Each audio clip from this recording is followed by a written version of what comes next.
justamente con Roberto Converti, que me invitó a la Bienal de Buenos Aires, hicimos la exposición Arquitectura Escultura. Yo tengo unas esculturas, unas maquetas de concreto, que está el video ahí que se llama Arquitectura Escultura, y para poder llevar la muestra a Buenos Aires la tuve que llevar la subí a la camioneta, 150 kilos de maqueta, y me fui manejando hasta Buenos Aires, y en todos los paisajes fui sacando fotos, una cosa muy bonita. Se nota, buen periplo.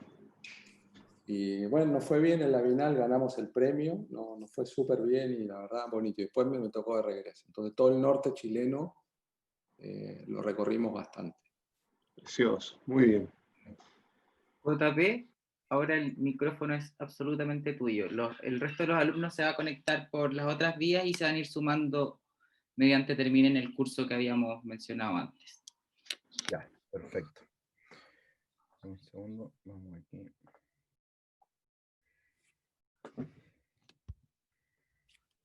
Preguntaban, tenía una admiradora, Miguel, preguntaba quién era Miguel.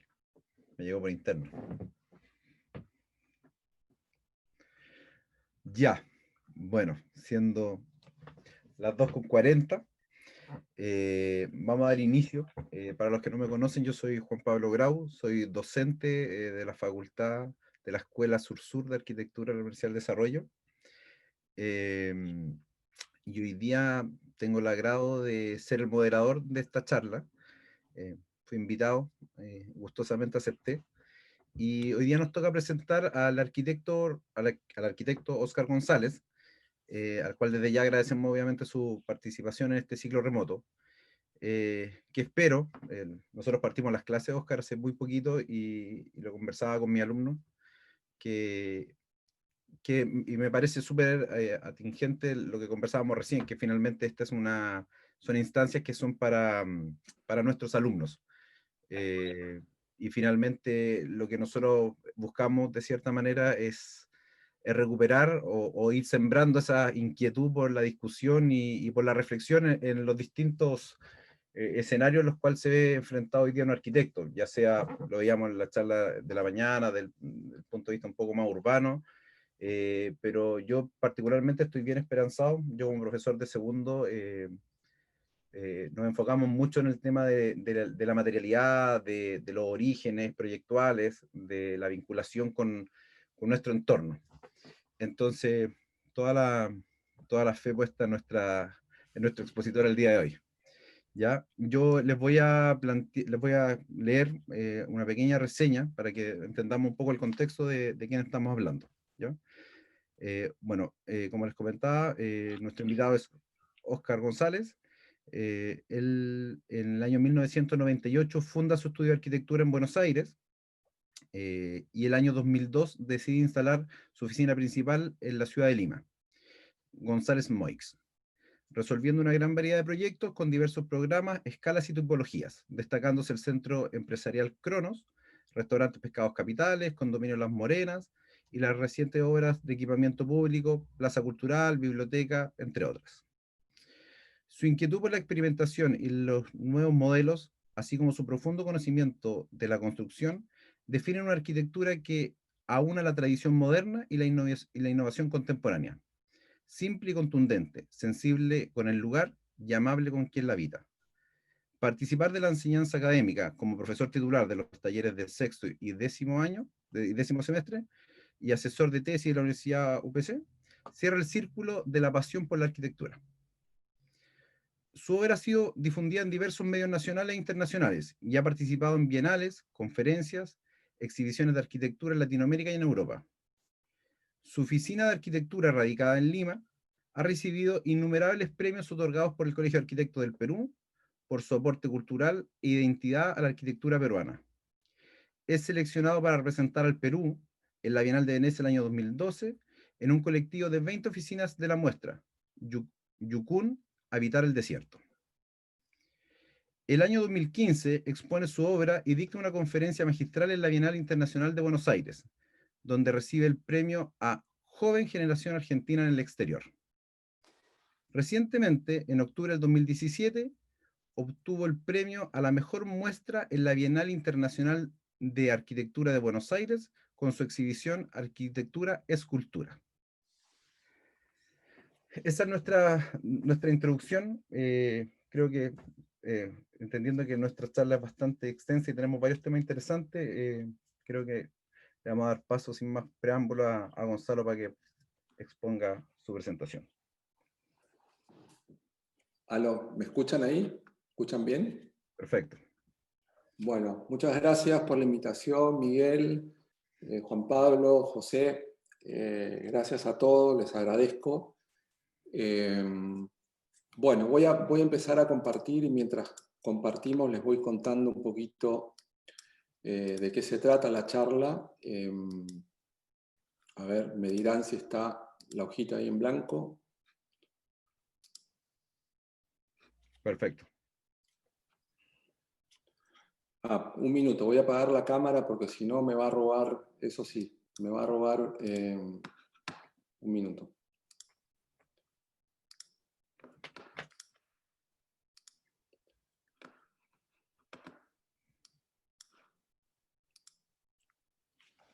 Ahí está.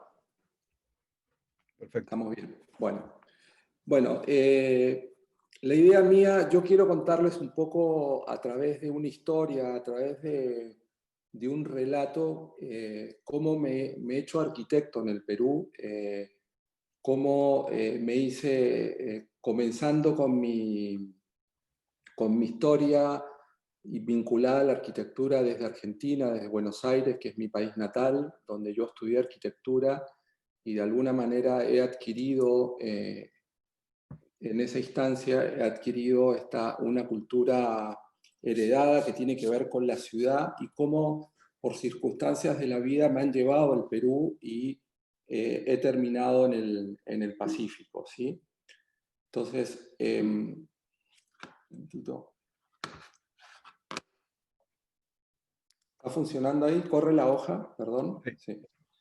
Ya, este poema de Mario Benedetti que dice: te propongo construir sin excusas ni exclusas un canal interoceánico que comunique tu mirada atlántica con mi natural Pacífico, de alguna manera refleja mi relación con la arquitectura en estos últimos 17 años que estoy viviendo en el Perú, ¿no? Buenos Aires y su vida urbana me transmiten una herencia cultural, una mirada que está ligada al Atlántico, una mirada que está siempre tenemos como referente Europa, ¿sí? El mundo occidental.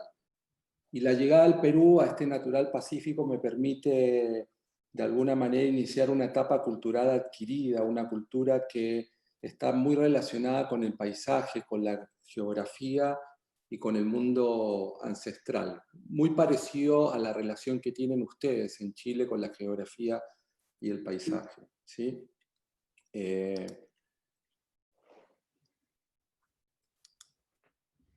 Esta cultura urbana heredada que se ve reflejada en estas imágenes que fueron forjando de alguna manera una relación especial con la ciudad, con Buenos Aires, estas texturas, colores, costumbres y atmósferas que quedan marcadas y te van generando una mirada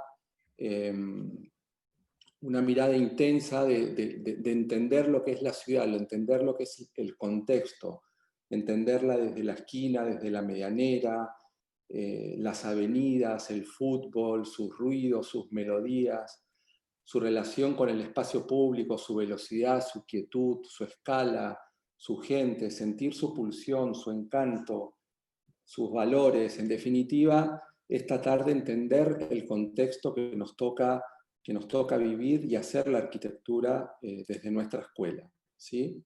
Esta herencia cultural y formativa tiene una fuerte relación, como había dicho, con el mundo occidental y con estas tradiciones de la arquitectura moderna, una arquitectura precisa, una arquitectura sintética, y que de alguna manera este mosaico de imágenes que se compone de forma simple, muestran esta relación con una serie de obras y referentes de grandes maestros de la arquitectura moderna, no solamente europea, sino también de nuestros maestros argentinos, incluso regionales. Por ahí hay una obra del arquitecto Enrique Braun, por ejemplo, la Casa Caracola, que me tocó estudiar.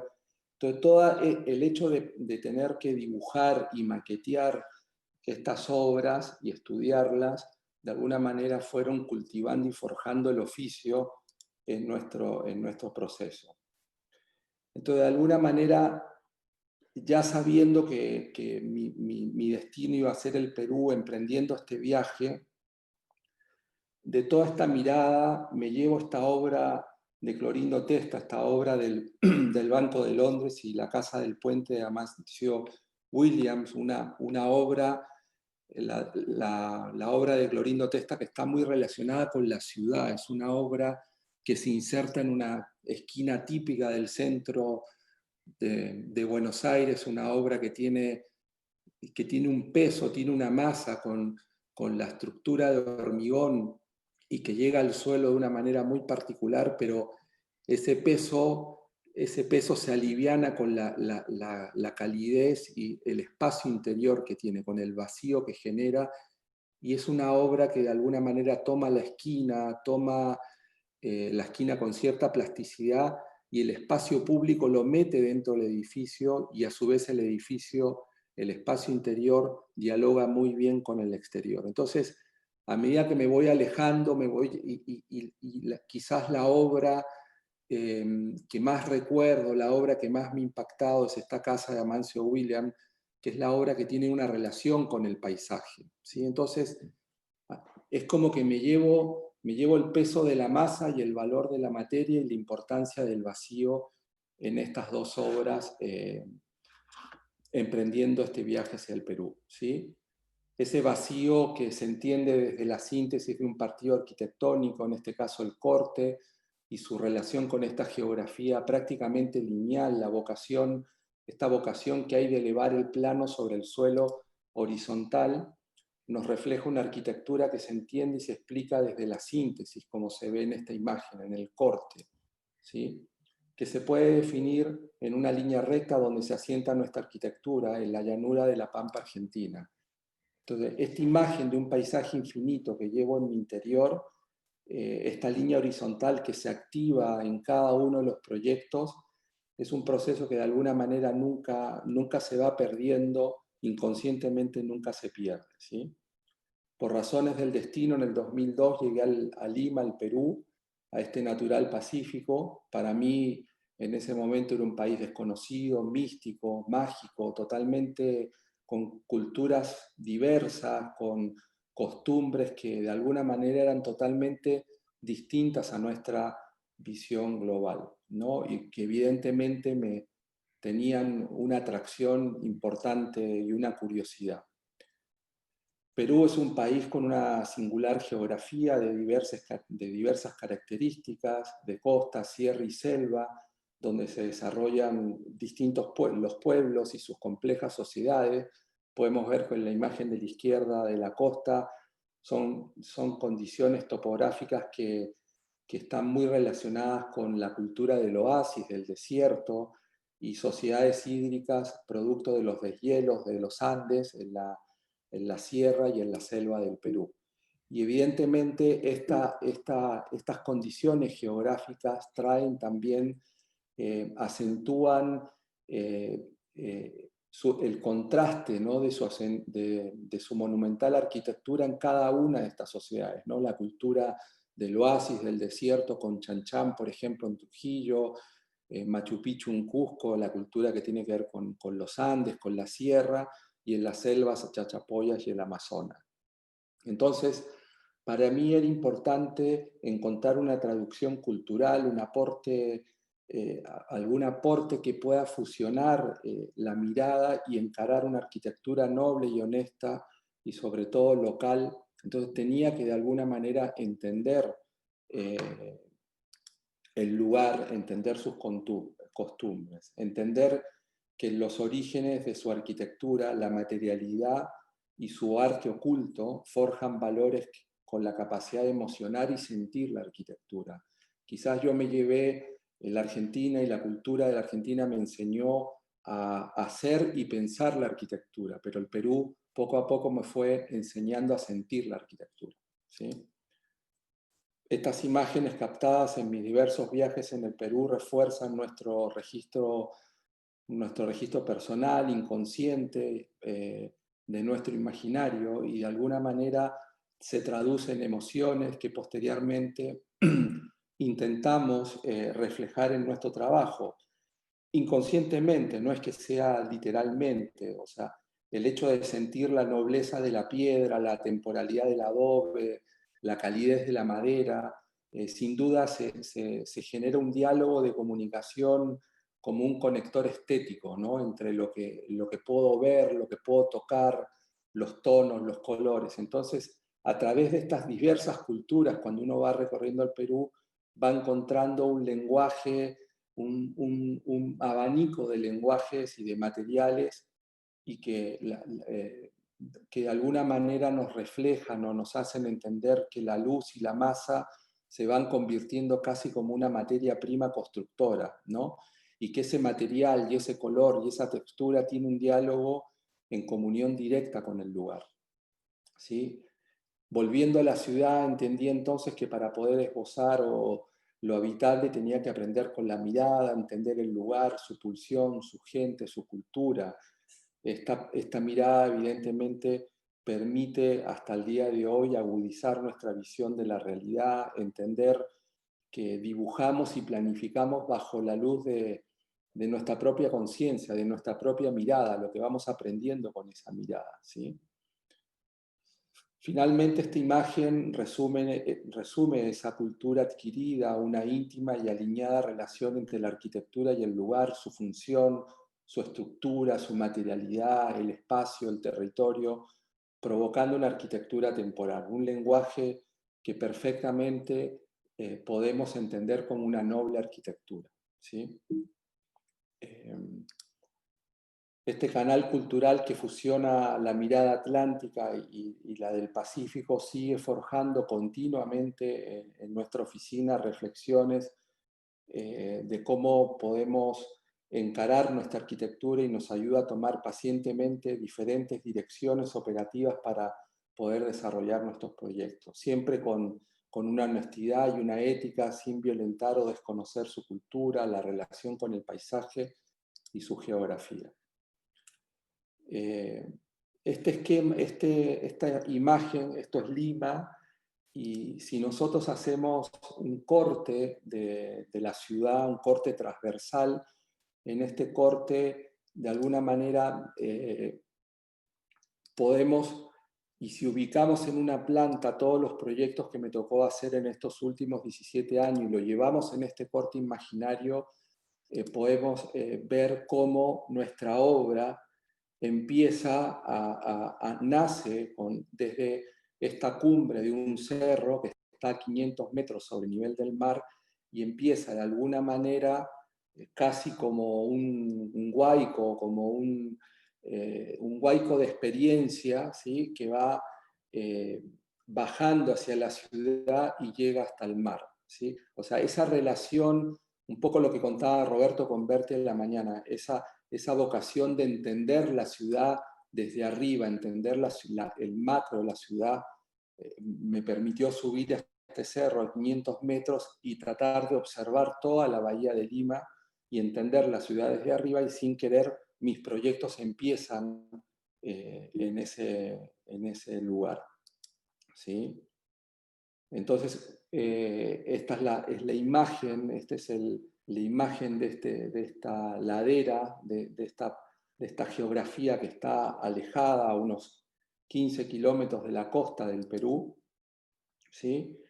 Y cuando subí por primera vez a este lugar me encontré con esta imagen, ¿no? Una cumbre que muestra claramente la línea que divide la Lima informal y la línea formal. Ambas delatan una trama, una textura y culturas encontradas, producto de esta constante pulsión entre la planificación de la ciudad, de la sociedad moderna, y las ciudades autoconstruidas, ¿no? Entonces surge para mí una pregunta inicial: ¿cómo hacer arquitectura con estos datos totalmente desconocidos para mí? Entonces, en el 2003, de casualidad, justamente en esta línea que se puede observar acá, es la línea que divide la Lima formal con la informal. Los dueños de este terreno, de casualidad, me los encontré en el cerro y sin darme cuenta me habían contratado para desarrollar un proyecto de urbanización en esta parte alta del cerro, ¿sí? Evidentemente, cuando me toca enfrentar estos trabajos, algo había pasado. Esa línea recta que había heredado de la llanura de la Pampa Argentina y que era la plataforma de sostén de nuestra arquitectura, se había reemplazado entonces por una línea inclinada que tenía casi 40 grados, era un territorio árido, rocoso y con un dato no menor que era un país totalmente sísmico. O sea, eran datos que eran totalmente desconocidos para mí.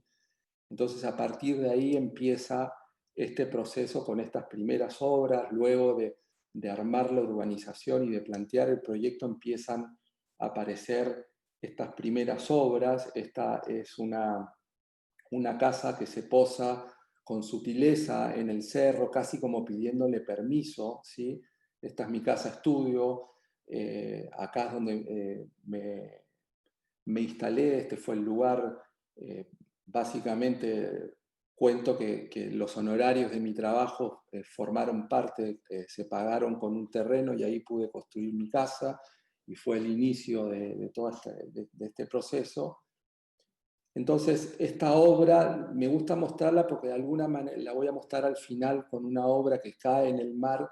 Es una obra que se ancla sobre pilotes, que de alguna manera se arma con toda esa cultura heredada de la Argentina, con la lógica de hacer un proyecto, ¿sí? Más adelante veremos cómo estas obras van cambiando y cómo la manera de sentir el paisaje o de abordar los proyectos van cambiando poco a poco. Esta es una segunda obra también en el lugar.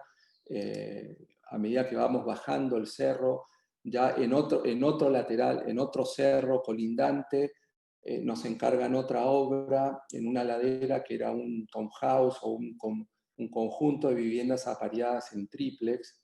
En este caso, la diferencia es que a las casas anteriores ya hay una relación con el lugar, con el cerro distinta, ¿no? Se genera una grieta posterior que nos permite resolver de alguna manera la accesibilidad al proyecto. Entonces empieza a haber un diálogo con el país, con la geografía distinta, con el suelo, ¿sí? Al poco tiempo nos encargan otro proyecto, otro edificio, también que tiene una relación muy directa con la ladera.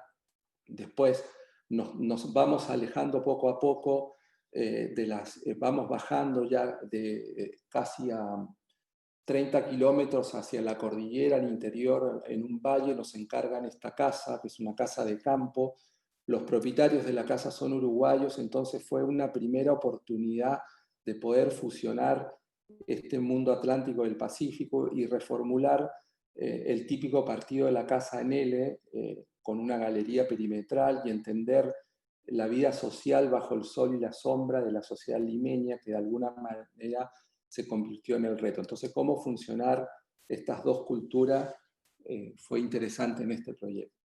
El lenguaje poco a poco comienza a despojarse de ornamentos, delatando una arquitectura más sintética, entendiendo que la relación directa con el espacio exterior en una ciudad donde no llueve es clave, ¿sí?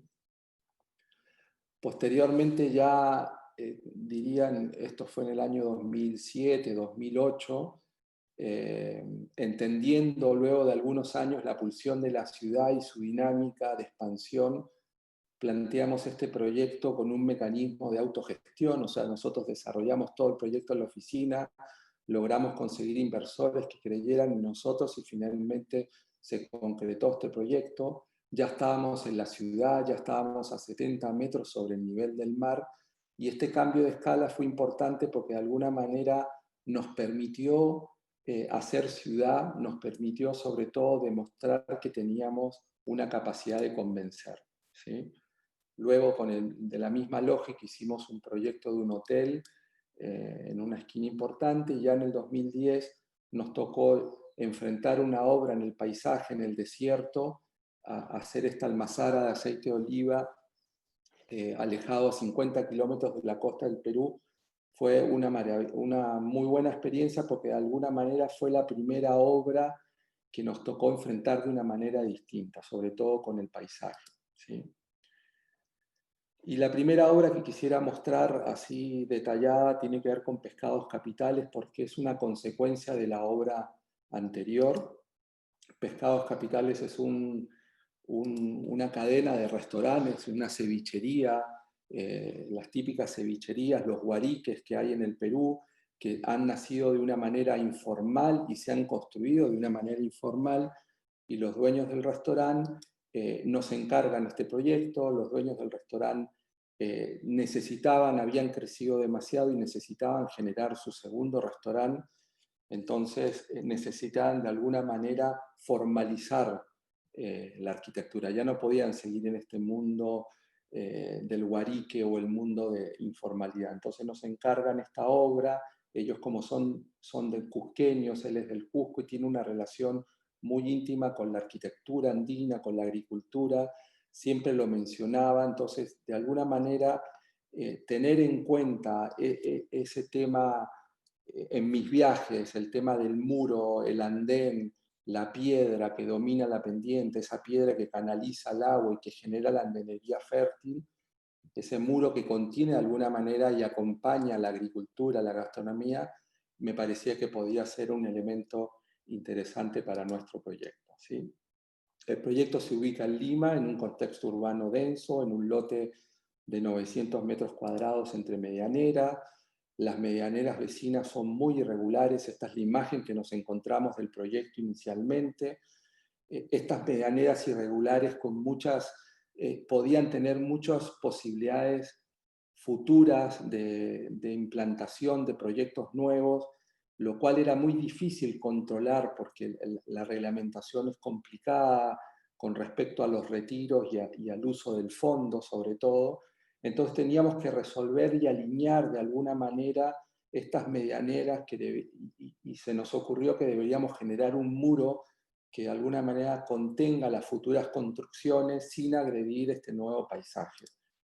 Entonces la estrategia fue robarnos algunas imágenes del pasado y ponerlas en valor, como este muro de 7 metros de altura del Templo del Sol de Ollantaytambo, y a lo largo de todo el terreno planteamos estos muros contemporáneos y nos permitieron alinear estas medianeras desiguales con las construcciones futuras vecinas y delimitar un espacio del restaurante en la planta baja, generando un muro que de alguna manera contiene y protege este nuevo espacio para la gastronomía. Entonces la estrategia fue resolver el proyecto a través de una estructura formal y rigurosa que responde claramente a la modulación, porque el proyecto tiene 2 estacionamientos, 2 sótanos de estacionamiento.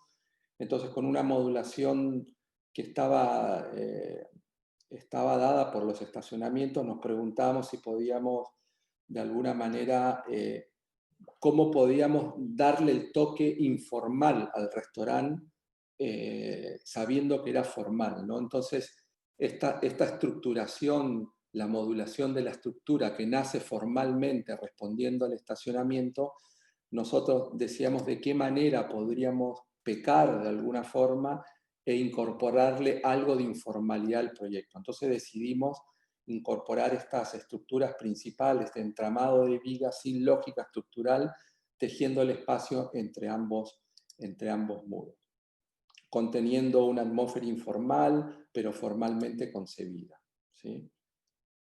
Estas son algunas imágenes del proyecto. La idea era tejer la cultura andina que reflejaba en sus muros y con estas redes de concreto vincularla a esta cultura de la costa, gestos que de alguna manera generan una nobleza incorporando este propósito. O sea, la mayoría de los habitantes de Lima son gente que proviene de la sierra, que proviene del Ande. Entonces, tener una imagen, tener un símbolo dentro del proyecto o una idea de símbolo nos pareció interesante, ¿sí?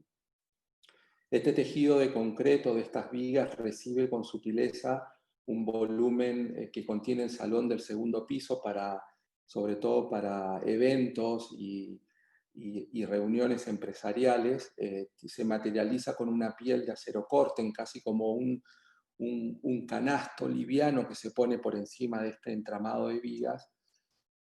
Y otra característica que era importante en las cevicherías informales es la luz filtrada. La mayoría de estas cevicherías fueron construidas con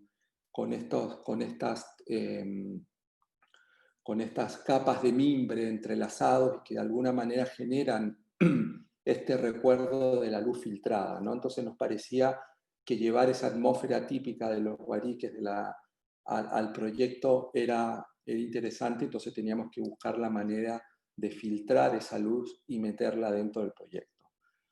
Para ello también había que buscar un equilibrio con el maquillaje, con la decoración del restaurante para que no opaque o no esconda estos valores principales que nosotros queríamos mostrar. Si bien trabajamos con formas lógicas y simples, al generar sustracciones, adiciones o encajes al espacio, proponemos finalmente experiencias complejas.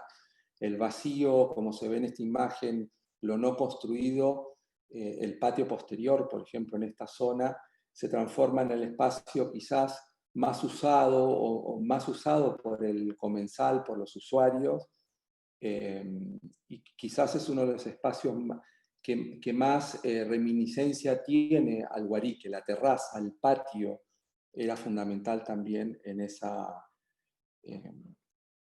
atmósferas.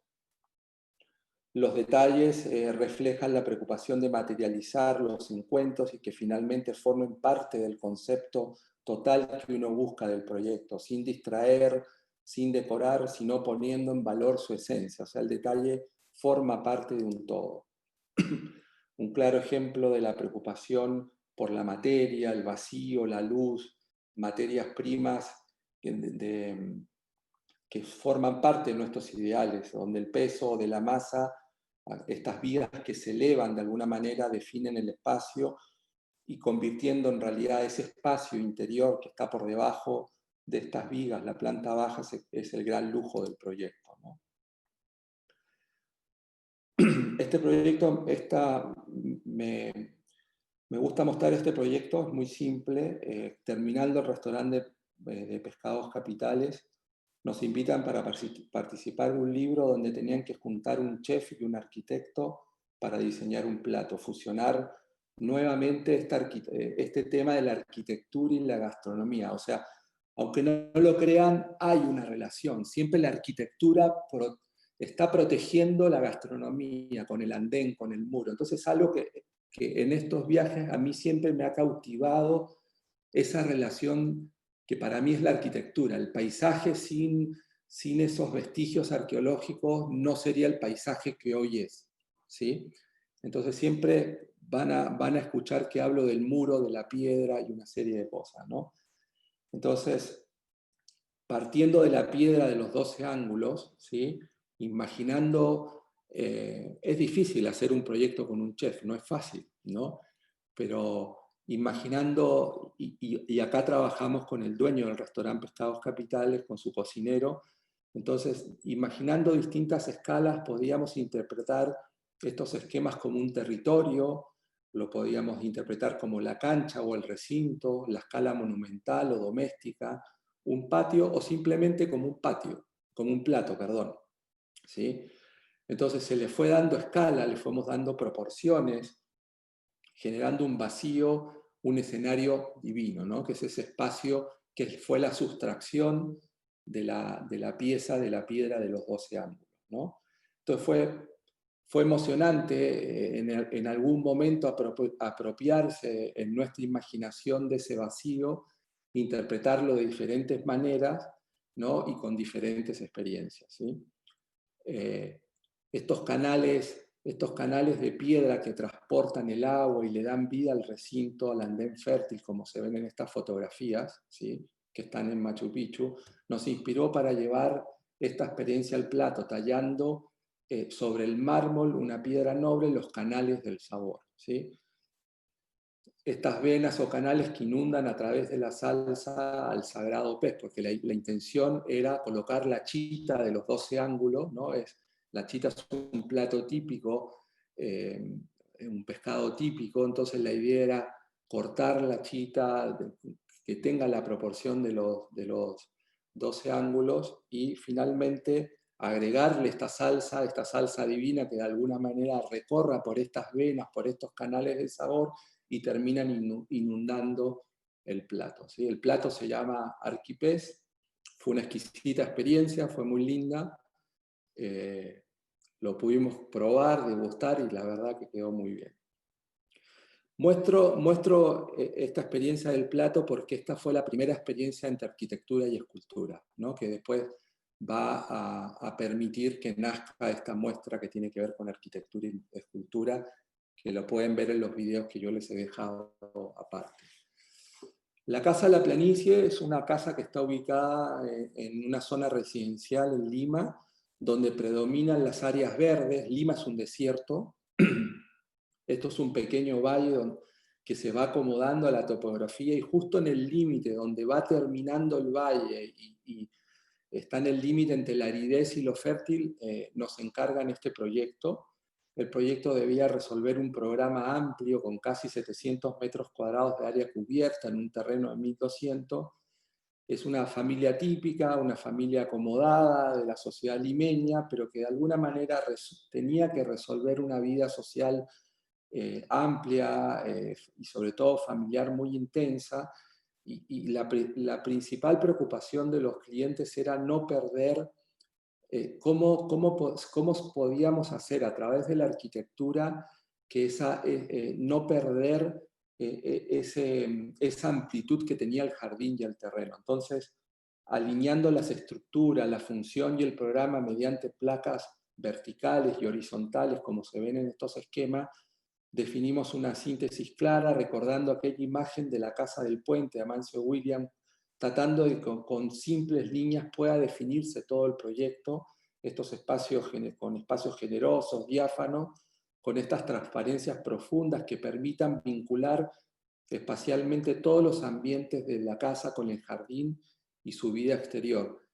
Les comento nuevamente, en Lima prácticamente no llueve, entonces esa condición climática hace que la vida social del exterior, la relación con el sea muy amable y muy buscada. Entonces era importante poder lograr esa vinculación.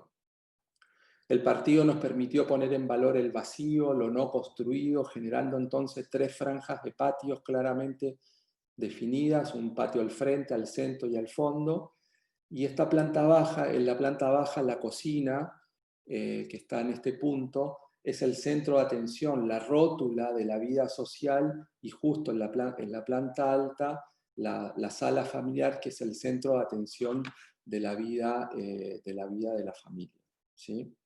En este proyecto tuvimos una profunda vocación de explorar los límites de los materiales, sus texturas, su posición, su colocación y sobre todo su relación con la mano de obra. Una mano de obra genial, realizada, yo no les digo obreros, sino que les digo artesanos. O sea, son artesanos, tienen la herencia de sus antepasados, su relación con la materia, con sus procesos, sus límites, sus posibilidades permiten esta perfección, ¿sí?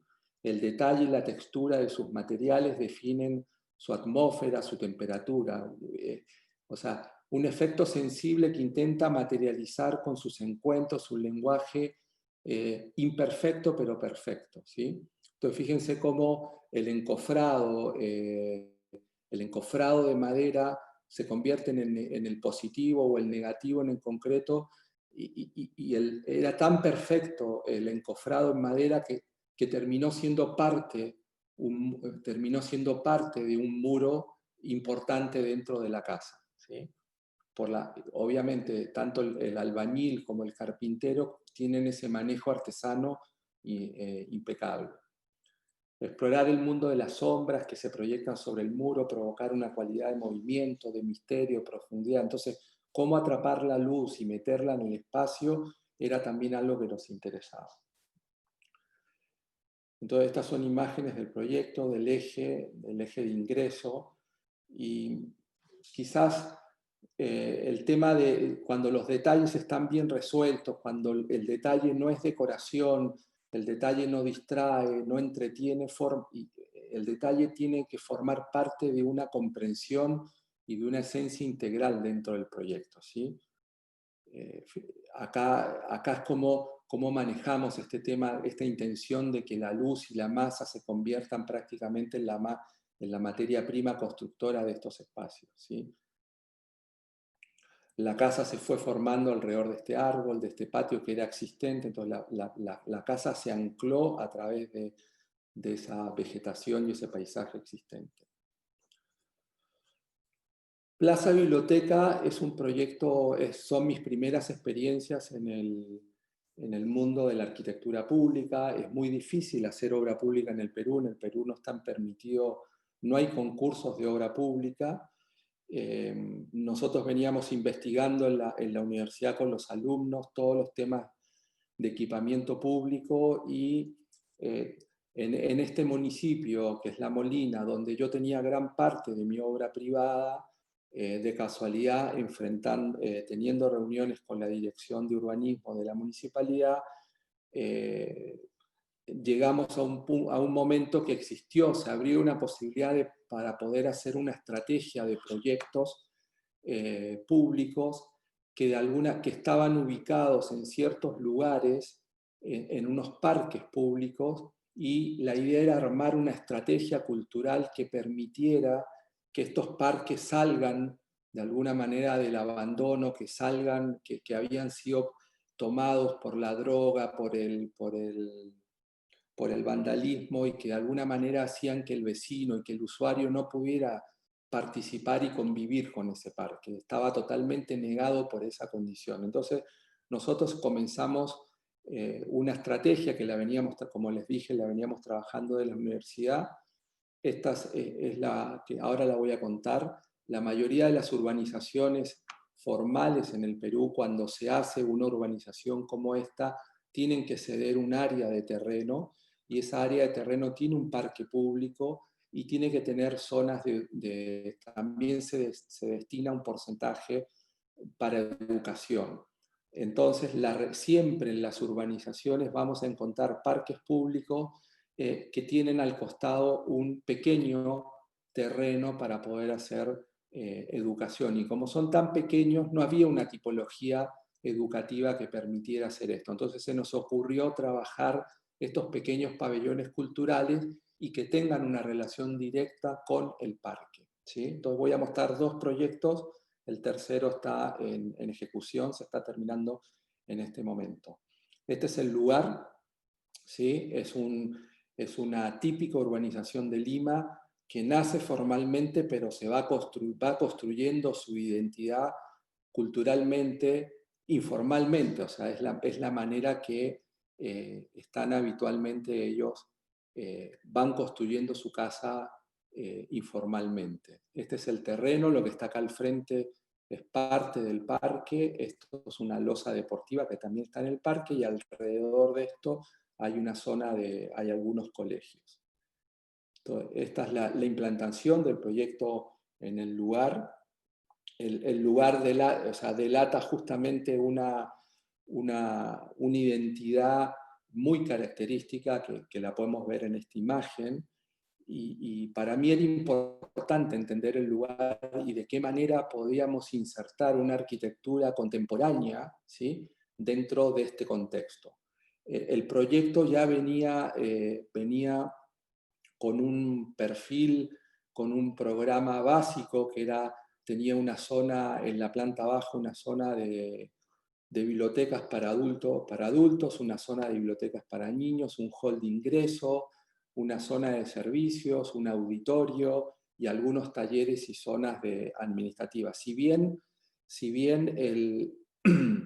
la municipalidad ya tenía un programa de usos, nosotros en intervenciones con la gente, el lugar, de la urbanización, de alguna manera fuimos incorporando nuevos usos, y nos interesaba mucho la flexibilidad en el diseño, la flexibilidad de los talleres, de los espacios, para que de alguna manera pudieran estos usos ir cambiando, ¿no? En ciertas horas teníamos, por ejemplo, clases de yoga, después teníamos clases de teatro, danza, música, juegos lúdicos, talleres de pintura. Entonces era importante generar estos espacios flexibles para poder que el proyecto funcionara correctamente. Cuando me toca enfrentar el proyecto, lo primero que se me viene en mente es cómo es leer un libro en una biblioteca, ¿sí? Y a mí, personalmente, esta imagen es el motor del proyecto, esta imagen de leer el diario, los cafés de Buenos Aires, de la lectura, de estudiar, esa relación que tiene la ventana con la calle, ¿sí? Que la ventana tiene la mesa y la ventana tiene la misma altura, tiene la altura del alféizar de la mesa, que te permite levantar la ventana y prácticamente sacar el codo como si estuvieras en el colectivo, en el bondi, ¿no? Y esa relación que uno busca con la ciudad permanentemente, busca el sol, busca la iluminación para leer el libro, fue el detonante para desarrollar el proyecto nuestro. Entonces, todo el proyecto nace con este patrón, con este módulo que tiene que ver con cómo sentarse, cómo leer el libro, las proporciones que teníamos que tener, y a partir de ahí se empieza a generar un ritmo y un patrón estructural. Algunas de estas columnitas son estructurales, otras son parte de la piel que se genera en el exterior, y van armando, y de la misma manera que la planta de la biblioteca, esta es la zona de biblioteca de adultos, funciona como un café. Yo me acuerdo que cuando era estudiante leí un libro que se llamaba La ciudad y sus sitios, ¿no? Y dentro tenía uno de sus artículos decía, había era la relación que tenían los cafés de Buenos Aires, ¿no? ¿Qué es lo que uno sentía dentro de los cafés? Y siempre hablaban que estaba el cliente que se sentaba al borde de la ventana, ¿sí? Y el cliente que se sentaba en el centro del café. El cliente que se sentaba en el centro del café era el suicida, porque de alguna manera estaba siendo observado por todo el perímetro del café. Entonces, obviamente, bajo esa sensación dijimos, bueno, todos vamos a ubicar todas las mesas en el perímetro y en el centro vamos a tratar de meter un uso que sea un uso más interior, que es el tema de la computadora, la lectura, y lo mandamos al centro de la planta. Y esta imagen muestra un poco esa relación, ¿no? Esa relación, en este caso, un usuario de la biblioteca, que cada vez que me tocó ir a la biblioteca, siempre él lo adoptó como un lugar de trabajo y siempre se sentó en la ventana, siempre estuvo en esa ubicación. Posteriormente, una vez que teníamos resuelto el programa, que teníamos resuelto el tema del patrón, tratamos de ordenar esta estructura como si fueran estos libros apilados en una biblioteca, y donde caen estos libros, donde caen dos de estos libros, marcábamos el acceso del proyecto y podíamos de alguna manera generar el hall de ingreso y tener hacia el lado izquierdo toda la parte de la biblioteca de adultos y la parte de niños hacia el lado derecho, y en la planta alta tener toda la zona de los talleres, administración y el auditorio. Estas maquetas, que forman parte de Arquitectura Escultura, son una bitácora materializada que nos interesa explorar en el estudio. Lo hacemos básicamente para entrar en contacto con el material, con la textura. Estas maquetas se hacen con los mismos maestros, con los carpinteros, con el herrero, con el albañil. Vamos trabajando con ellos y vamos explorando este tema de texturas, la masa, la luz, que nos interesa bastante, ¿sí? Esta es la planta típica, la planta del proyecto. Esta es la zona de biblioteca de adultos, a la derecha está la zona de la hemeroteca, la zona de los niños. En la planta alta tenemos este hall, acá tenemos otra zona donde los adultos pueden ver videos, películas, usar las computadoras. Este es un auditorio que se puede dividir en 4 salones. Tenemos los talleres, ¿sí? Y esta es una imagen, cómo se va de alguna manera materializando, insertando el proyecto en su entorno. Nuevamente el tema de la mano de obra, los materiales, ese vínculo. Fíjense estas bancas de piedra, por ejemplo, que están hechas, se han sacado del río y algunas se han puesto en el lugar porque la imagen, el recuerdo de estar sentado en una piedra en el borde, en la sierra de alguna manera, en el paisaje del usuario, traemos ese pequeño recuerdo, lo traemos al lugar, a esa plaza de espera. Este es el interior, nuevamente la estructura y la función están totalmente alineadas. A la derecha está toda la zona de las mesas, en el centro vamos a ubicar la zona de las computadoras, de la biblioteca, y esta es su relación con el contexto del proyecto. Acá está el lugar de espera, la banquita con las piedras talladas por los artesanos. Fíjense cómo se va copando, ¿no?, el uso de la mesa en el perímetro, cómo se usa el proyecto, cómo se va usando el proyecto, su relación que tiene con el parque, ese de meter el parque en el interior del edificio y viceversa. Constantemente la municipalidad está haciendo todo tipo de eventos para la comunidad, no solamente del lugar, sino que vienen de otros distritos para poder compartir. Y hay otras imágenes del chinito que nos acompaña siempre en este lugar. Plaza Biblioteca es el otro proyecto que desarrollamos con esta estrategia para la municipalidad. Se ubica en el lado norte. Nuevamente aparece esta trama urbana típica, el área verde. El proyecto está en este lugar, donde nuevamente el tema del parque y el espacio, el terreno que está destinado a educación tienen esa relación directa. Y por otro lado, fíjense cómo este espacio, este vacío que figura acá, es una huaca, son estos centros ceremoniales que están repletos por todo Lima. Entonces, este tema de la huaca para nosotros, la relación del espacio de la huaca era algo que nos interesa, que lo voy a explicar más adelante. Este es el terreno, este es el lugar de implantación. Nuevamente se denota una imagen edilicia mixta entre lo formal e informal y que va develando la identidad honesta y de pertenencia que va generando el barrio, que prácticamente es muy parecida al otro proyecto. Este es el programa es muy simple, es un programa que tiene que tener tres salones, 3 talleres, una zona administrativa y una zona de servicio, y ver de qué manera lo podíamos vincular. Y al igual que el otro proyecto, debería el programa apuntar a temas de inclusión, a temas de encuentro, temas culturales, y con diversas actividades que, si bien nosotros habíamos pensado algunas actividades, muchas de ellas se fueron armando durante el proceso, ¿sí? Esta imagen, estos puruchucos, estos son recintos, son huacas, son recintos sagrados prehispánicos, y me interesa mostrar esta imagen porque refleja la vocación de nuestro proceso creativo de excavar en las cualidades atemporales que encontramos en la naturaleza en diversas culturas, ¿sí? Esta es la cultura que tiene que ver con el desierto, que tiene que ver con la costa.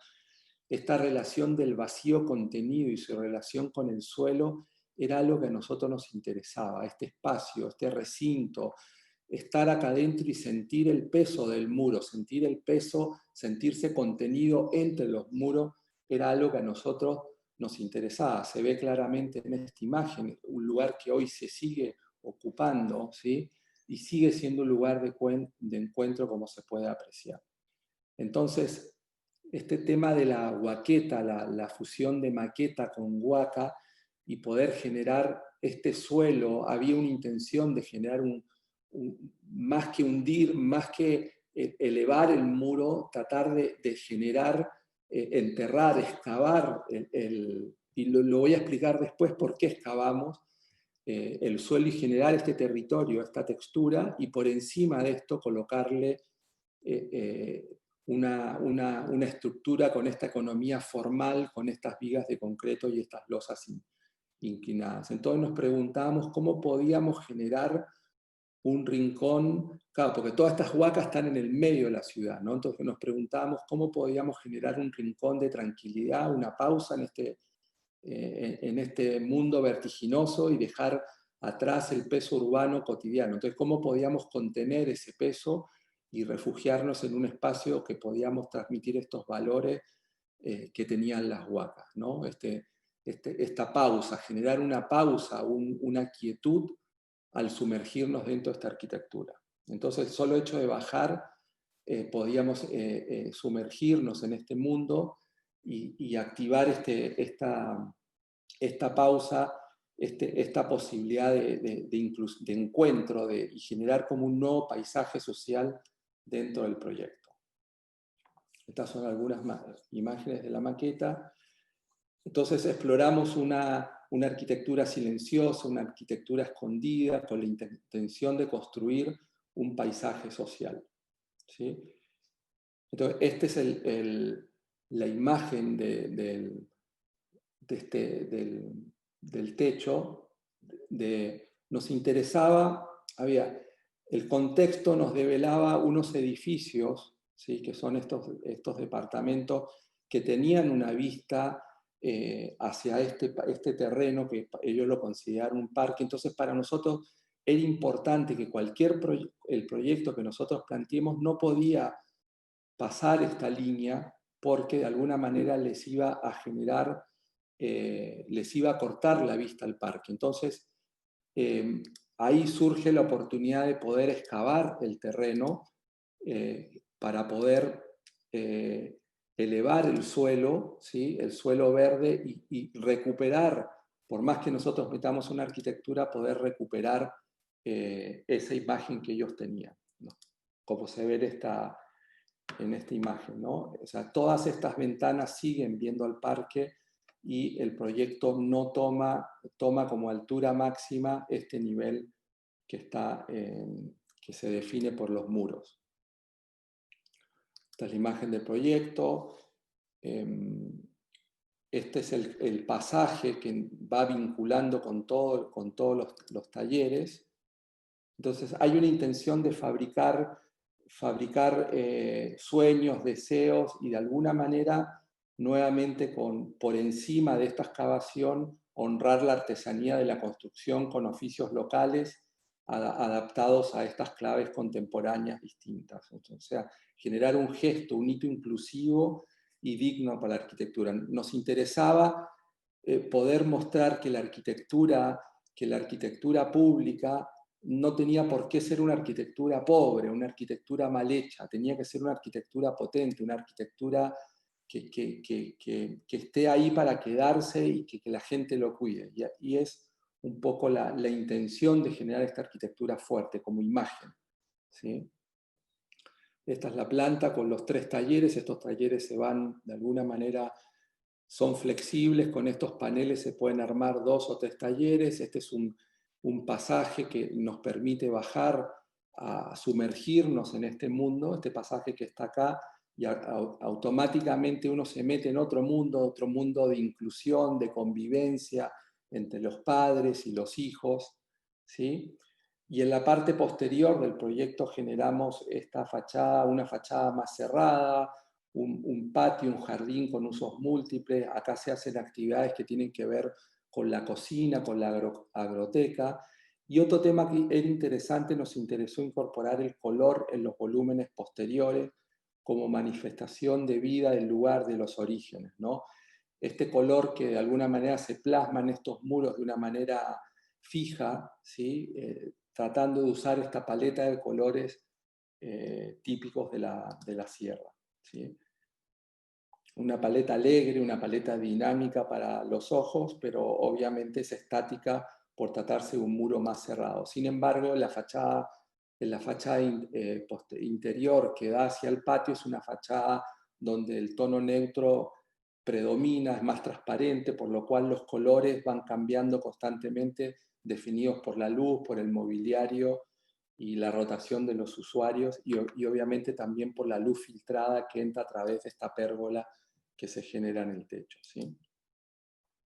Nuevamente, el tema de la cultura, la materialidad, el tema de la forma, la construcción, o sea, intentar que esta materialidad acompañe, que cobije y contenga nuestras ideas de forma construida y que sostenga y que se pueda sostener en el tiempo, que nuevamente que la obra sea una obra temporal, una obra que quede en el lugar y que de alguna manera se vaya sin descuidar el entorno y los fundamentos de la disciplina de la arquitectura. Planteamos una imagen fuerte tectónicamente, pero que a su vez también se va integrando con el paisaje y con la vegetación del lugar, ¿sí?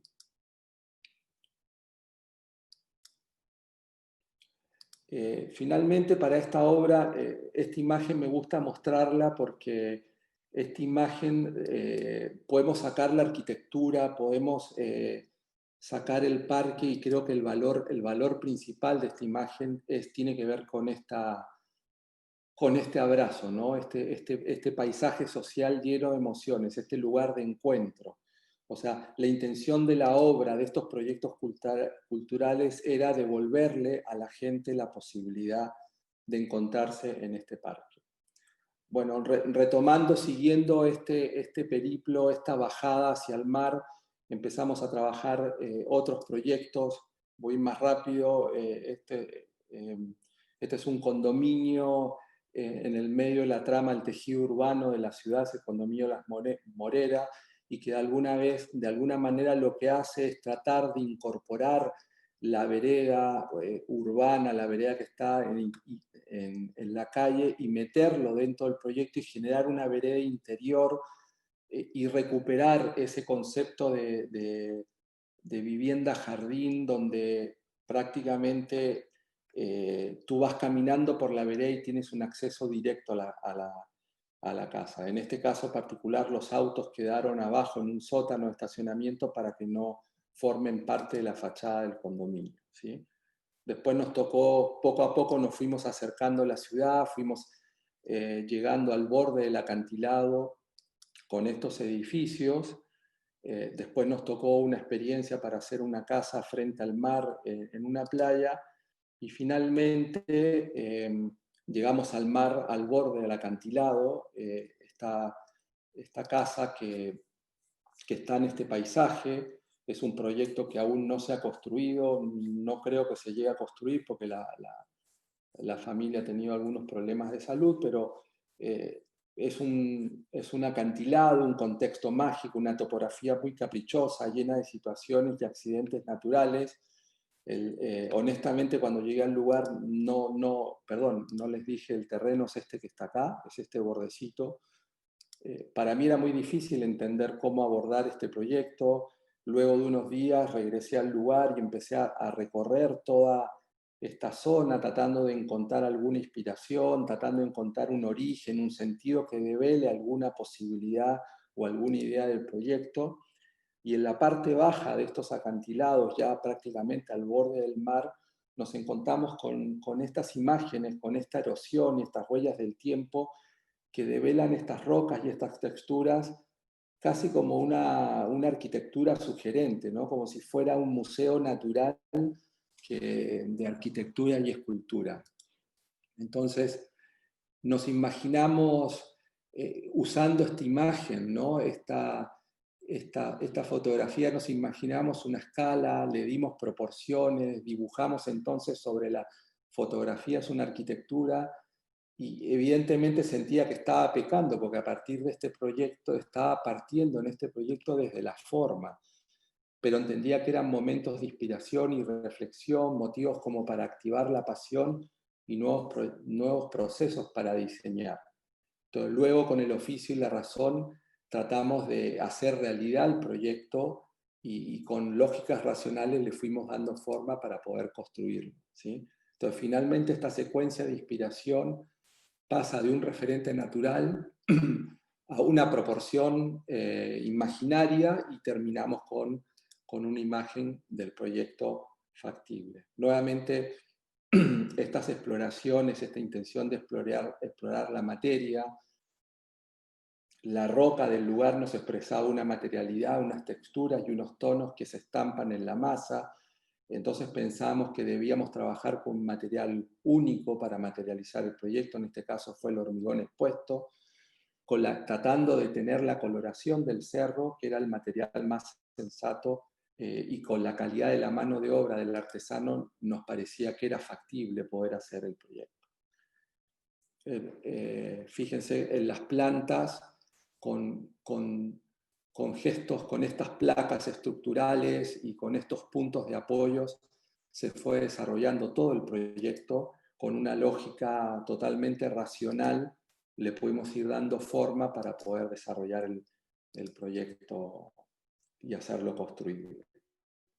La accesibilidad era un componente importante, todo el proyecto se resuelve desde la calle hacia abajo, tiene una zona de un ascensor, y a medida que va bajando por todo un mecanismo de escalera, se va comunicando todo el proyecto. La arquitectura, como se ve en esta imagen, debería entrar en confianza con la naturaleza, acomodarse y hacer posible lo habitable. Nos interesaba que la roca viva esté metida dentro del espacio interior, fundiendo la materia artificial con la natural.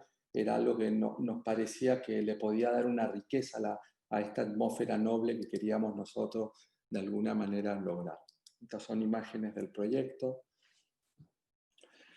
A diferencia de la primera casa que mostré, esta casa se asienta en la ladera del cerro, se acomoda, se engasta en la geografía y intenta nacer de la tierra, se arraiga al lugar, ¿sí? La otra casa, la primera que había mostrado, era una casa que de alguna manera se posa, casi como pidiendo permiso. Acá se integra al paisaje, intenta arraigarse a ese suelo.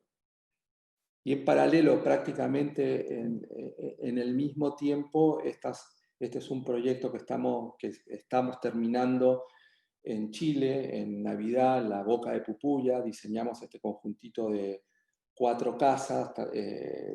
Para nosotros eran nuevos territorios, pero sigue siendo el Pacífico. Excavamos como arqueólogos una tipología que emerge con delicadeza desde el lugar, que se acomoda y se va asimilando a los vientos y a la erosión, y entonces nace esta propuesta de este proyecto, ¿sí? Que aún le falta todavía unos detallecitos para ser terminado. Entonces, al igual que Casa Acantilados es una obra que intenta esculpir la roca, la casa debe emerger con delicadeza y entrar en confianza poco a poco con el entorno y poner en valor la relación natural con lo artificial. Eso es lo que nos interesaba en esta obra. Este es el final del recorrido, es una mirada desde el natural pacífico. Entiendo que el arquitecto debe ser inquieto, tiene que ser curioso. Me parece aburrido que un arquitecto esté siempre haciendo lo mismo. Me parece que forjar esta inquietud de querer explorar, ir forjando un propio registro personal con experiencias y emociones, me parece interesante, ¿sí? Hoy en día puedo decir que después de toda esta experiencia podemos decir que soy un arquitecto, que falta mucho todavía por aprender, que falta por madurar. Se aprende todos los días de la arquitectura. Yo aprendo todos los días con los chicos en mi oficina, en la escuela, con los alumnos, así que me parece que se vienen nuevas etapas, nuevos desafíos, y que de alguna manera es como un oxígeno nuevo para una nueva etapa, todo este proceso. A la derecha podemos ver los valores culturales heredados de esta etapa formativa que tienen que ver con la forma, la función, la estructura, la función. Este tema que tiene que ver con el pensar y hacer arquitectura, y por el lado izquierdo podemos ver los valores adquiridos en el Perú, en este Pacífico, donde el espacio, la materia, el paisaje y la atmósfera de alguna manera han hecho sentir la arquitectura, ¿sí? Entonces han forjado esta cultura adquiría. Y al fusionar todos estos valores es lo que nosotros llamamos noble arquitectura, ¿no? Pensar, hacer y sentir.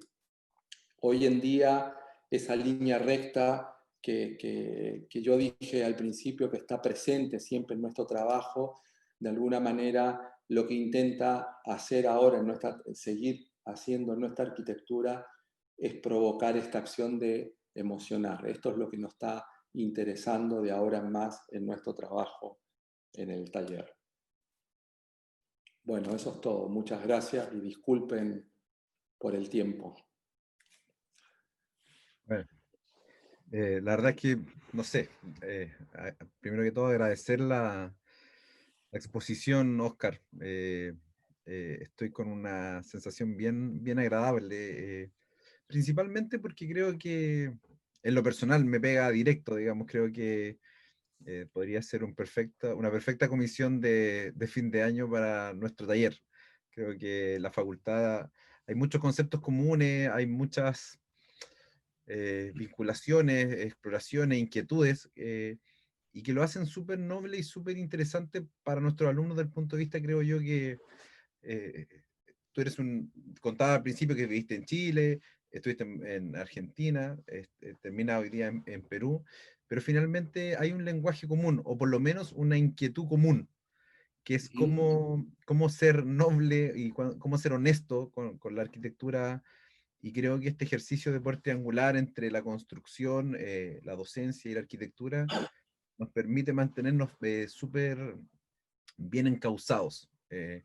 Así que estoy con una sensación súper agradable.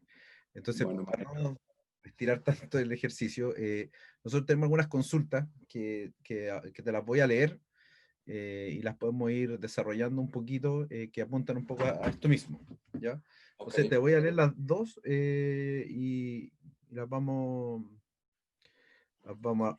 respondiendo. La primera pregunta dice, ¿siempre ha tomado en cuenta la cultura como un factor predominante del diseño o más bien fue algo que se aprendió con la experiencia y con los años? Eh, esa es la primera. Y la segunda dice, dada la importancia que se da al rescate cultural y territorial de las culturas originarias en sus proyectos, y considerando que Perú se destaca por proteger la idiosincrasia ancestral y el sincretismo que ha dado como producto la sociedad actual, ¿qué crítica le haría a los demás países latinoamericanos, dentro de ellos Chile, el aún no hacer parte del quehacer arquitectónico urbano y sus orígenes? Son largas las preguntas, hay que acordarse. Pero Bueno, mira, voy a tratar de responder las dos en una, ¿sí? Pero, mira, el tema, yo creo que como yo muestro honestamente y abiertamente y transparentemente cómo me he hecho arquitecto en Perú, a 500 metros sobre el nivel del mar y llegando poco a poco al Atlántico. Yo creo que la cultura es algo que va madurando los arquitectos vamos madurando casi en paralelo con la cultura y con diversas experiencias. Yo creo que mi cultura nace con una cultura que está muy arraigada a la ciudad. Y más que una cultura de estar leyendo, de ser culto, es una cultura que tiene una relación directa de estar en la calle, ¿no? De sentir la calle, de sentir la pulsión, ¿no? Entonces, es esa relación que yo tengo con la ciudad, con la ventana del bar del café, ¿no? Con la obra ¿cómo se llama? De Clorindo Testa, de Amancio Williams, con la esquina, con el fútbol, con el color, con el canto. Todo ese tipo me ha forjado una cultura. Evidentemente, el hecho de llegar al Perú, como hay cosas que me interesan, y el hecho de haber vivido en Chile y haber tenido una relación desde muy chico con el paisaje, con el mar, con el cerro, con la montaña, haber cruzado los Andes infinidades de veces para ir de Argentina a Chile, para ir a visitar a la familia, yo creo que va despertando ciertas inquietudes que tú vas buscando, vas buscando el camino, vas surcando, ¿no?, tu camino cultural de diferentes maneras, ¿no? A mí me emociona ir a un lugar, a un paisaje, encontrar texturas, colores, materiales, y de qué manera me provocan a mí una emoción, y esa emoción a la hora de hacer un proyecto, cómo lo puedo transmitir en cada uno de esos. Entonces quizás yo creo que la cultura es una búsqueda. La cultura vista desde dos maneras, ¿no? Yo te vuelvo a decir, no soy el que se alimenta de cultura leyendo grandes libros, filósofos, ¿no? Soy el que le gusta incorporar la cultura de vivir la experiencia propia. Y ese por un lado. Por otro lado, no sé, yo creo que para mí es muy difícil de hablar de la cultura o de la forma de encarar la obra en Chile. O sea, hoy en día uno ve una imagen de una obra publicada en cualquiera de estos medios y podemos decir que esta obra es chilena, ¿no? Pues nos podemos dar cuenta. Yo creo que la obra y la identidad de la obra de usted está muy ligada con el paisaje. Ahora, si culturalmente tiene una identidad o no podría decírtelo porque no lo conozco. Sí puedo decir que en el Perú estamos tratando de encontrar una identidad. Hay muchos arquitectos que estamos tratando de encontrar una identidad, una identidad nuestra, una identidad que nos pertenezca, ¿sí? Y a mí me interesa todo mi trabajo tiene que ver o quiere tener que ver con eso, ¿sí? Quiero aclarar que esa búsqueda de identidad o esa cultura no es que uno quiera repetirlo literalmente en la obra que uno hace. Yo trato de encontrar en esa cultura los valores, ¿sí? Los valores que de alguna manera yo puedo plantear en nuestra obra y que finalmente provoquen esa emoción que yo busco, no solamente en el usuario, sino también en el transeúnte, el transeúnte que está recorriendo la ciudad por fuera, ¿sí? Entonces, y me parece que es una búsqueda honesta, ¿sí? Entonces, esa es no sé si estoy respondiendo lo que ustedes... No me quiero meter en un territorio que no conozco muy bien. Es tan fuerte la cultura en el Perú, esta cultura ancestral, tan fuerte. O sea, cada 10 kilómetros, 15 kilómetros te encuentras con un vestigio cultural que es difícil opinarlo del otro lado. O sea, culturalmente encuentro que haber relacionado la arquitectura de ustedes con el paisaje ha puesto en valor el paisaje y la arquitectura. O sea, casi como diciendo, uno depende del otro para sobrevivir, ¿no? Y en la imagen, en la identidad que nosotros vemos de la obra de ustedes, lo notamos. Ahora, si ustedes todavía tienen cuestionamientos sobre la identidad, no sé cómo responderlo. No, yo pienso que quizás la segunda pregunta particularmente hace alusión, y aquí no podemos negar, digamos, que la influencia de las culturas originarias peruanas posiblemente son, o las incaicas son posiblemente por lejos las más potentes de Latinoamérica, digamos. Entonces es difícil a lo mejor es como llegar a nivelarse. Pero yo quiero rescatar y agradezco la respuesta en el sentido de que, si bien creo que hay un ejercicio que cada país o cada... Es complejo Chile porque además es como que el clima, o sea, los paisajes son bien distintos, pero me gustó harto esa imagen de la foto de Argentina, por ejemplo, del café tan típico, que claro, que uno va respondiendo en el caso a lo mejor de Perú, que tiene una influencia más dura arriba, como del tema de sus orígenes mucho más ancestrales, pero por otro lado tenemos orígenes mucho más culturales o más del usuario, digamos, en Argentina, y posiblemente en Chile nos pegue más el tema del paisaje. pero más allá de eso, la pregunta que te hacen ahí yo creo que tiene que ver un poco con eso, de cómo lo vamos incluyendo, creo que cada vez es más, pero quiero reforzar la pregunta en relación a cuánto se valora eso, cuánto se valora o cómo tú ponderas como arquitecto el origen proyectual, ya sea cultural, arquitectónico o ese. Me encantó esas bitácoras materializadas, eh, como en tu proceso creativo, digamos, o cómo tú peleas con el cliente para poner en valor eso. ¿Cómo se hace esa nivelación, digamos, Bueno, yo no peleo con el cliente, lo que hago es convencerlo, poco a poco, ¿no? Que ese es el tema. Mira, yo creo que, a ver, usando el ejemplo de la ventana del Café de Buenos Aires, la intención no es generar la ventana del Café de Buenos Aires en un territorio del Perú, en una biblioteca pública. Yo lo que de alguna manera rescato de esa imagen es la emoción, el sentimiento que uno tiene, o sea, cuando tú te sientas a tomar un café, ¿no? Ahí está Roberto Converti escuchando, puede dar fe de eso. Cuando tú te sientas a tomar un café a la mañana y estás leyendo el diario o un libro, esa sensación, esa emoción, a mí personalmente es tan gratificante que trato de llevarla al proyecto. Entonces, la intención es provocar la emoción en la persona que se sienta a leer el libro. Solamente trasladar ese acto, trasladarlo en ese pedacito de la obra de arquitectura. ¿Sí?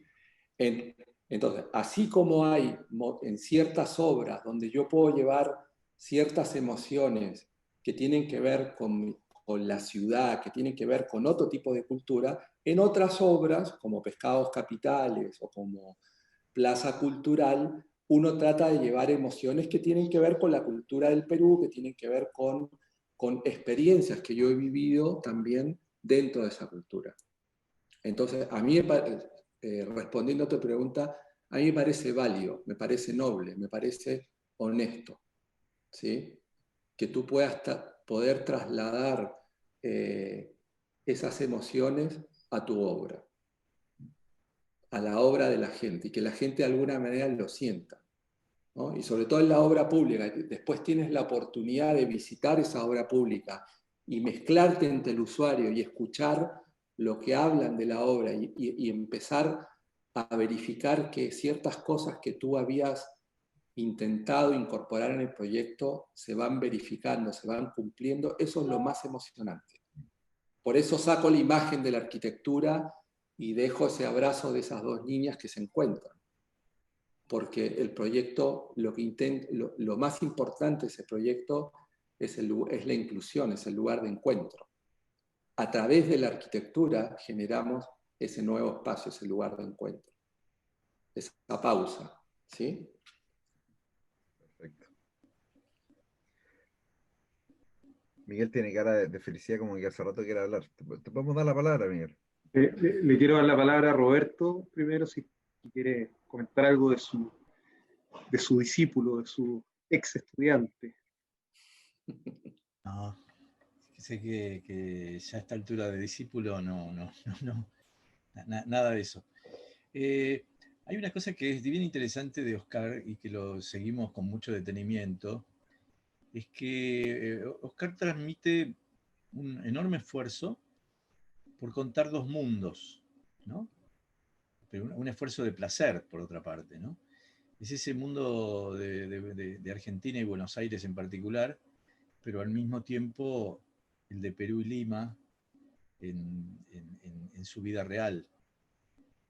Y que por otra parte es un mundo de interpretaciones continuas y permanentes, ese efecto cultural que recién respondía Oscar, es muy especial porque en verdad es el trabajo. Yo considero que Oscar realmente es un artesano muy particular de la arquitectura, ¿no? Porque está todo el tiempo viendo el detalle, viendo la textura, viendo esa materialidad cómo hace equivalencia con el diseño, el gesto de lo que en algún caso podría ser una sutileza, para él es la obra misma. Y a mí me parece que ese es un trabajo de enorme valor cultural, ¿no? Con respecto a la transferencia que uno le hace a la obra.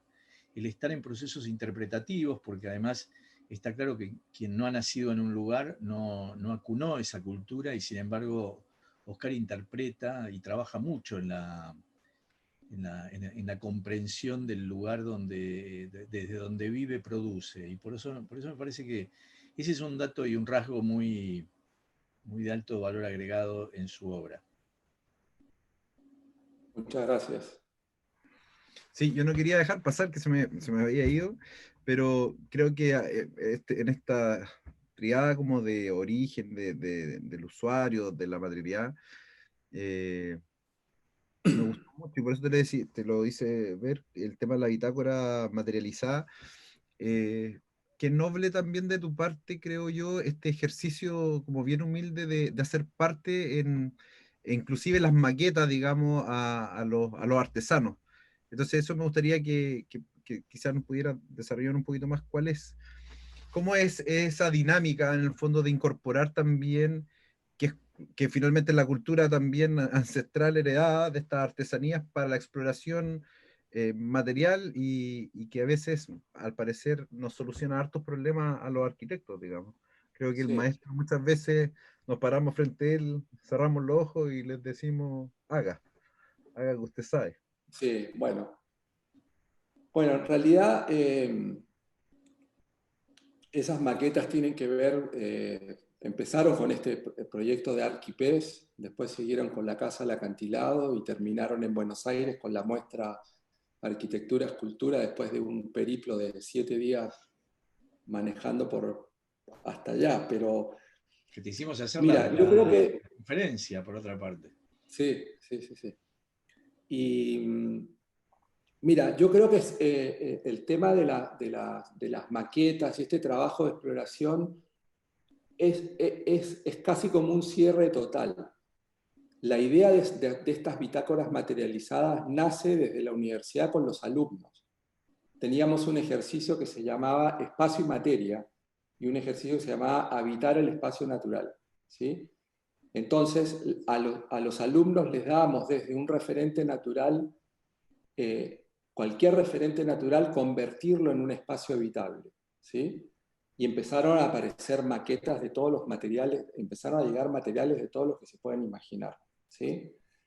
Y uno de estos alumnos que trabajó en algunos espacios en maqueta en concreto, que empezó a trabajar en el estudio con nosotros, nos empezó a animar en este tema de las maquetas hasta que un día dijimos, vamos a vaciar una maqueta en concreto. Dijimos, vamos a hacer el negativo y el positivo. Entonces, el vacío que nos queda de la maqueta la vamos a vaciar con concreto y vamos a hacer el positivo en concreto.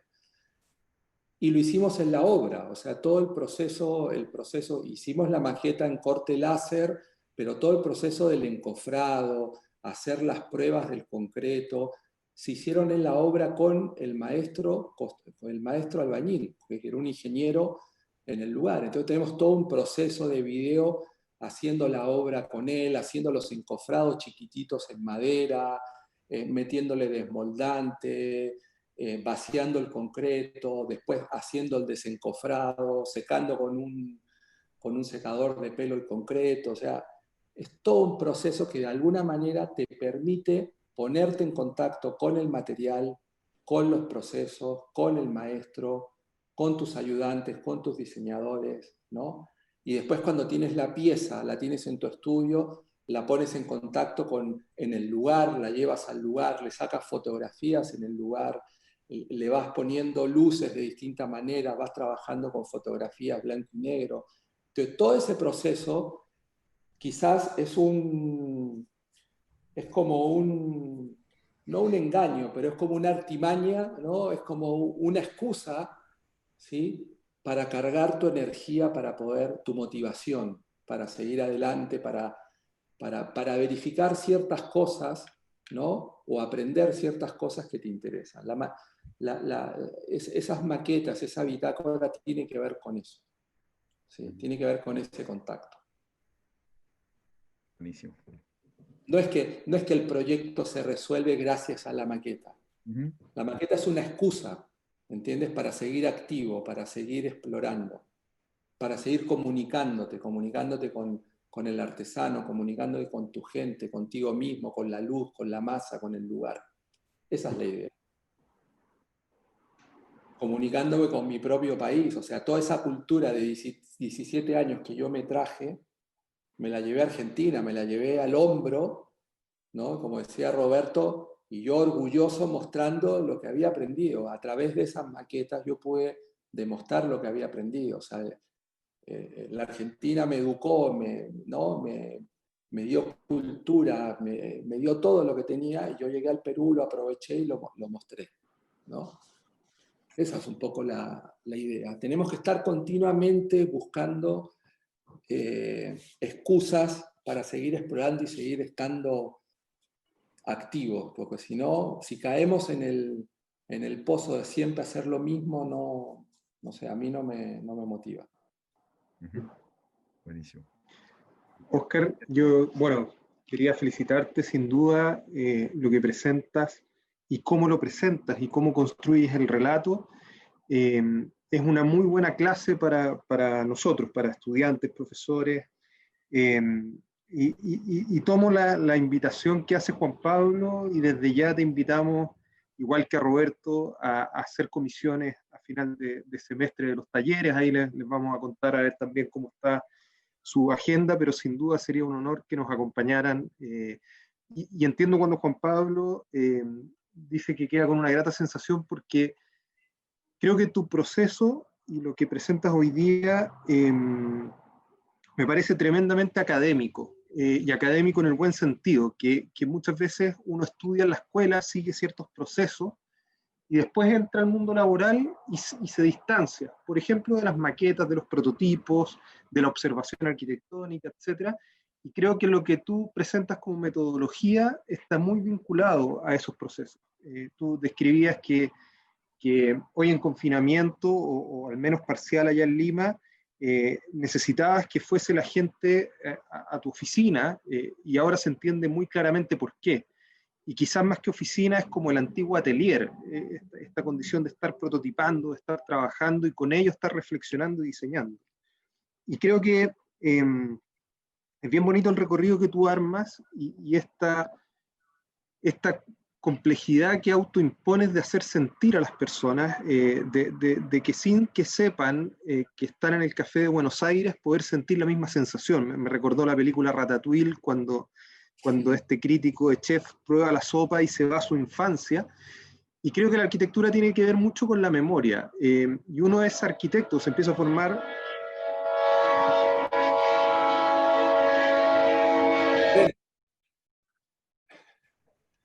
Algo real. En la hora del tren. No sé si escucharon que está pasando un tren por acá.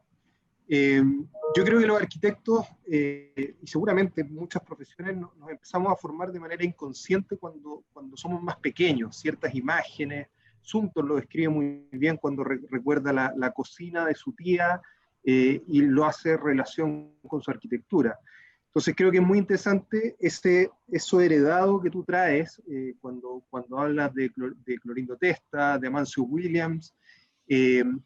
Creo, y me recordó mucho el Museo Sul Solar, que es una joyita en Buenos Aires, un lujo, y que logra llevar esa masa hacia el espacio interior, hacia el aire y la luz, que creo que es como el tercer ingrediente que distingo como de Buenos Aires, de lo que te llevas. Esa espacialidad interior tan particular del Museo Sul Solar, también brutalista, también, y que también se refleja en tus obras. Muy interesante. Entonces se va construyendo este relato desde la memoria, desde esos recuerdos de Buenos Aires, de esa arquitectura que tú detectas, y luego desde la observación. Y finalmente aparece este concepto de arquitectura-escultura, que también es un proceso muy bonito de estos atelier, que también tiene que ver con esa mirada al Atlántico, al atelier de Le Corbusier, a la arquitectura moderna, al trabajo de esas oficinas de hace algunas décadas, y arman un proceso bastante interesante. Me recordó también, sin duda, lo que hizo Jean-Pierre Cruz con el Museo de la Memoria, ahí también en Perú, que tiene que ver con esa masa, con esa geografía, con ese enclave entre la quebrada. Creo que Perú está también desarrollando una muy buena arquitectura contemporánea, muy potente. Felicitaciones y más que invitado a final de año. Bueno, muchas gracias. Gracias a ustedes. Oscar, no sé si hay algo más que nos vaya llegando al tintero, si hay alguna otra pregunta, José, pero no sé, como a modo de cierre, voy a tomar un poco lo que conversábamos hace poquito en mi taller. No quiero equivocarme en las palabras, pero en el fondo creo que cuando uno está, sobre todo en la facultad, desarrolla una arquitectura que es muy libre, digamos, es muy desprejuiciada, no tiene como estos problemas económicos, clientes, sino que es como lo más honesto, digamos, que uno podría ser, que en el fondo es súper fundamentalista, es del origen, y comparto con lo que te dice Miguel, que en el fondo es súper agradable ver que en esta oficina, una oficina profesional de la envergadura que conlleva esto, se sigue trabajando en estas metodologías muy de escuela. Entonces, si pudiésemos, para cerrar, digamos, como dejar quizá un mensaje, no sé, a los alumnos del punto de vista de cómo hacer para no perder. Discutíamos con mi alumno hace poco cómo era ese cambio después de esta arquitectura súper honesta, mantengámonos con ese concepto, y después pasar a estos conflictos que tenemos hoy día en muchas ciudades, que son las inmobiliarias, que la arquitectura empieza a responder más a una ecuación de una planilla de negocio, más que a una arquitectura más pura. Entonces, ¿cuál si pudieras dejarle algún mensaje a nuestros alumnos, digamos, en cómo mantenerse en ese camino, digamos, de no separarse tanto de este ejercicio como más académico en las oficinas profesionales? Sí. Mira, no es fácil lo que tú dices, y yo creo que, a ver, principalmente, o sea, yo creo que el arquitecto, ante todo, nunca tiene que perder la humildad, el arquitecto. Porque yo veo que también hay arquitectos que hacen arquitecturas para ellos, ¿no? Y hacen arquitecturas que de alguna manera se quieren imponer de golpe, imponer muy rápido. Entonces, eso no es, yo personalmente no trato de recomendarlo. A mí me ha tocado muchas veces donde tengo clientes que me dicen quiero hacer una casita y te dicen con mi techito inclinado, ¿no? Y obviamente yo creo que cuando tú empiezas poco a poco a tener una lectura y con seguridad, con humildad, poco a poco vas convenciendo al cliente, de la misma manera que vas trabajando desde la academia, al final lo logras, pero lo tienes que lograr con seguridad, tienes que transmitir esa seguridad de lo que estás haciendo y con convicción de lo que estás proponiendo está bien. Yo he perdido muchísimos trabajos, muchísimos proyectos por ser fiel a los principios, ¿no? A mí no me gusta ser un arquitecto de una planilla Excel, es terrible, ¿no? Entonces hay arquitecturas, si te toca, hay que tratar siempre de buscar, o sea, de buscar, tratar de explicar y de convencer que no es el mejor camino. Por ejemplo, el edificio Cronos, este edificio de oficinas que yo mostré, ¿sí? El reglamento a nosotros nos permitía construir el 100% del terreno. Imagínense, el 100% del terreno. Y sin embargo, nosotros propusimos un 40%, 35% de área libre. Entonces, entonces, claro, obviamente, y el promotor del proyecto, el cliente, terminó siendo una inmobiliaria. Entonces, ¿de qué manera lo convencimos? Lo convencimos visitando otros lugares. Fuimos a Buenos Aires y fuimos a Chile, por ejemplo. Fuimos a Chile a visitar proyectos de oficinas en los centros de oficinas que ustedes tienen en Santiago, demostrando el aire que tiene, el pulmón que tiene, lo importante que es tener un basamento, o sea, un edificio que no tiene un pulmón, un corazón, un aire para soportar en el tiempo, no sirve. Y ellos, después de una visita de una semana en estos lugares entre Chile y Argentina, mostrándole cómo los edificios hacen ciudad y explicándole de buena manera que este edificio podría haber sido más grande, pero sin embargo tuvo estos sacrificios en beneficio de, los vas convenciendo. Entonces, eso es importante, o sea, no hay que rendirse a la primera. Uno tiene que ser fiel y tratar de convencer, y lo que tienes que hacer es que este hilito fino que une al cliente con el arquitecto, no debes permitir que se rompa, que se estire hasta que se rompa. ¿Sí? Tienes que poco a poco estirarlo hasta ir convenciéndolo. O sea, es lamentable, o sea, yo sé que no es fácil, ¿sí? Pero si todos los arquitectos, no tenemos que caer en la prostitución de la arquitectura. Esa es la palabra. No podemos caer de ser dibujantes de lujo de las inmobiliarias y las constructoras. Tenemos que tratar de ser fiel. O sea, yo he perdido muchísimos trabajos por ese tema. Y un poco respondiendo a lo que decía Miguel, nosotros enamoramos a nuestros clientes con esas maquetas, con este proceso tal cual lo cuento, nosotros se lo contamos a nuestros clientes. A nuestros clientes lo metemos dentro de esa poesía, de ese enamoramiento, de ese sentir, de ese emocional. Entonces, si tú logras que el cliente meterlo en ese mundo, ¿sí? de tranquilidad, ese mundo de entender las cosas, puedes lograr grandes cambios. Cuesta, porque para eso tienes que tener experiencia, tienes que ir sumando experiencia, tienes que ir sumando seguridad, pero vale la pena, porque una vez que las oportunidades van llegando y te lo van permitiendo, se trabaja de una manera mucho más tranquila, mucho más libre, sin imponer. ¿Sí? Buenísimo. Ya, y ahora sí que la última pregunta. Miguel está preguntando, para cerrar su consulta anterior, dice, los textos que acompañaste en cada obra, ¿el relato son tuyos? Y de ser así, ¿qué rol juega la palabra reflexiva en tu proceso? Godofredo Liomi, poeta argentino, decía, la arquitectura cierra lo que la palabra abre. Sí, son reflexiones que yo tengo un libro, o sea, tengo una bitácora donde voy anotando siempre reflexiones, ¿no?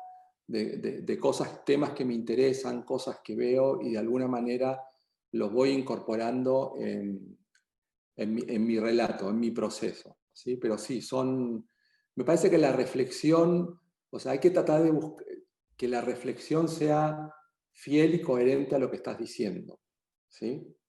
Obviamente que hay, qué sé yo, hay por ahí reflexiones muy íntimas que ni siquiera las dices, ¿no? Pero me parece que sí, que la reflexión es importante. La tengo anotada porque en algún momento tengo que recordarla para decirla, porque es importante que lo diga. Me puedo ir por una rama distinta y la puedo dejar de lado, y me interesa poder decirla. O sea, sí me parece que la reflexión es algo importante.